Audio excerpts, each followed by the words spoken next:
Praise the Lord. கர்த்தருடைய பரிசுத்த நாமத்துக்கு ஸ்தோத்திரம் உண்டாவதாக.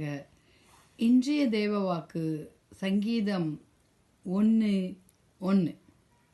துன்மார்க்குடைய ஆலோசனையில் நடவாமலும் பாவிகளுடைய வழியில் நில்லாமலும் பரியாசக்காரும் உட்காரும் இடத்தில் உட்காராமலும் இருங்கள்.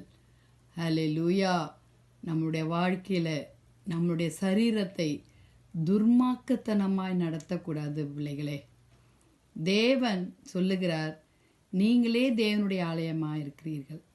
நம்ம குழந்தையாக பிறக்கும் பொழுது நமக்கு நல்லது எது கெட்டது எது பாவம் எதுன்னு தெரியல. ஆனால் நம்ம வளர்ந்த பிறகு அந்த பாவத்திற்கு பின்பாய் நம்ம அடிமைப்பட்டு போகிறோம் வாலிப பிள்ளைகளே. துன்மார்க்கத்திற்கு ஏதுவான மதுபான வெறி கொள்ளாமல் ஆவிலே நிலைத்திருங்கள் என்று எபேசியர் 5:18 வசனத்தில் சொல்லியிருக்கிறது. நாம் ஏன் கஷ்டப்படுற காசை துர்மார்க்கமாக செலவு செய்யணும்? அந்த காசை குடும்பத்திற்கோ படிப்பிற்கோ நல்ல காரியத்திற்கு நம்ம செலவு பண்ணலாம் இல்லையா? துன்மார்க்குடைய ஆலோசனையில் நடக்காமல் பாவிகளுடைய வழியில் நில்லாமல் பரியாசக்காரர் உட்காரும் இடத்தில் உட்காராமல் நாம் ஆவிக்குரிய பிள்ளைகளாய் ஆண்டவருடைய பிரியமான பிள்ளைகளாய் நாம் வாழ ஏன் முற்பட வேண்டும்? முற்படணும். ஏன்னா பாவம் செய்கிற சரீரம் நரகத்துக்கு தான். இதுதான் வசனம். நம்ம வாழ்க்கையில் ஒவ்வொரு நாளும் செய்து கொண்டிருக்கிற பாவங்கள் அநேகம், தெரிந்தும் தெரியாமல் அறிந்தும் அறியாமல். வாலிப பிள்ளைகளே, ரோமர் 6:12 வசனத்தில் சொல்லியிருக்கிறது, ஆகையால் நீங்கள் சரீர இச்சையின்படி பாவத்திற்கு கீழ்ப்படியத்தக்கதாக சாவுக்கேதான உங்கள் சரீரத்தில் பாவம் ஆளாதிருப்பதாக.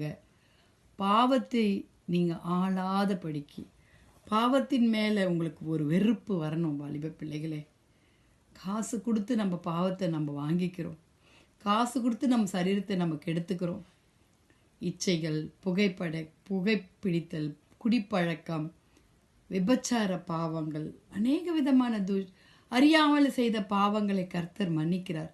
ஆனால் தெரிந்து செய்கிற பாவங்கள், ஹல்லேலூயா, துன்மார்க்குடைய பாதையில் பிரவேசியாதே, தீயோருடைய வழியில் நடவாதே என்ற நீதிமொழிகள் 4:24 வசனத்தில் சொல்லியிருக்கிறது. வாலிப பிள்ளைகளே, நாம் தேவனுடைய சரீரத்திற்கு ஏற்றவர்களாய், ஆனால் சில நேரங்களில் நாம் தெரிந்தும் பாவம் செய்கிறோம்.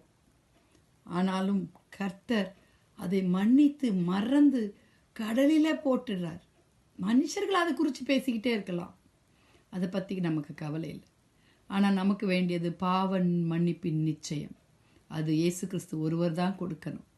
உங்கள் சரீரமானது நீங்கள் தேவனாலே பெற்றும் உங்களில் தங்கியும் இருக்கிற பரிசுத்த ஆவியாருடைய ஆலயமாக இருக்கிறது என்று நீங்கள் உங்களுடையவர்கள் அல்ல என்று அறியீர்களா? நம்மை படைத்த ஆண்டவர், நாம் தேவனுடைய மகிமையினால் நம்மை படைத்திருக்கிறார். தேவனுடைய சாயலால் நம்மை படைத்திருக்கிறார். நம்ம ஏன் அதை தீட்டுப்படுத்தணும்? நம் கர்த்தருக்காக எழும்பி வாழணும் வாலிப பிள்ளைகளே. நம் கர்த்தருக்காக ஓடணும் வாலிப பிள்ளைகளே. காலம் சமீபமாக இருக்கிறது. தேவனுக்காக ஏதாவது செய்யக்கூடாதா? பாவத்துக்கு மரித்து நாம் ஜீவனுள்ள தேவனை தொழுது கொள்வோம். வாருங்கள் வாலிப பிள்ளைகளே, ஜெபிக்கலாமா? துதிகளின் மத்தியில் வாசமாக இருக்கிற எங்கள் பரலோக தேவனே, அப்பா, இந்த அதிகாலை வேளையில் ஆண்டவரே கர்த்தாவே, இந்த வசனத்திற்காக ஸ்தோத்திரம். அப்பா, நீங்கள் தேவனுடைய ஆலயமாக இருக்கிறீர்கள். தேவனுடைய ஆவி உங்களில் வாசமாக இருக்கிறது அறியாது இருக்கிறீர்களே என்று நீங்கள் வங்கலாய்த்து கொண்டிருக்கிறீங்க. ஒருவன் தேவனுடைய ஆலயத்தை கெடுத்தால் அவனை தேவன் கெடுப்பார். தேவனுடைய ஆலயம் பரிசுத்தமாக இருக்கிறது, நீங்களே அந்த ஆலயம் என்று 1 கொரிந்தியர் 3:16 வசனத்திலையும் 17 வாசிக்கிறோம். ஆண்டவரே, இந்த ஆலயத்தை நாங்கள் கெடுக்காதபடி, சத்ருவானவன் எங்களை தொடாதபடி கர்த்தர் கிருபை பாராட்டுங்கப்பா. வாலிப பிள்ளைகளை ரட்சித்து கொள்ளுங்க ஆண்டவரே. பாவத்தில் இருக்கிற ஜனங்களை மீட்டு கொள்ளுங்கப்பா. குடிக்காரர்கள், புகைப்பிடிக்கிறவர்கள், போதை மருந்து வஸ்துக்களுக்கெல்லாம் அடிமையாக இருக்கிறவர்களெல்லாம் கர்த்தர் மீட்டு கொள்ளுங்க சுவாமி. உம்முடைய கரத்தில் ஒப்பு கொடுக்கிறோம். வியாதிஸ்தர்களை சுகமாக்குங்க ஆண்டவரே. கர்த்தாவே, ஊழியக்காரர்களுக்கு வேண்டிய தேவைகளை சந்திங்க ஏசப்பா. உலகத்தை ரட்சிங்க, தேசத்தை பாதுகாத்து கொள்ளுங்க. தேவனுடைய ஆளுகை கிருபை உம்முடைய வருகையில் நாங்கள் குடும்பங்களாய் காணப்பட வேண்டும். துதி கன மகிமை உமக்கே செலுத்துகிறோம். மீட்பர் இயேசுவின் மூலம் ஜெபம் கேளும் பிதாவே. ஆமேன், ஆமேன். Have a blessed day. Bye.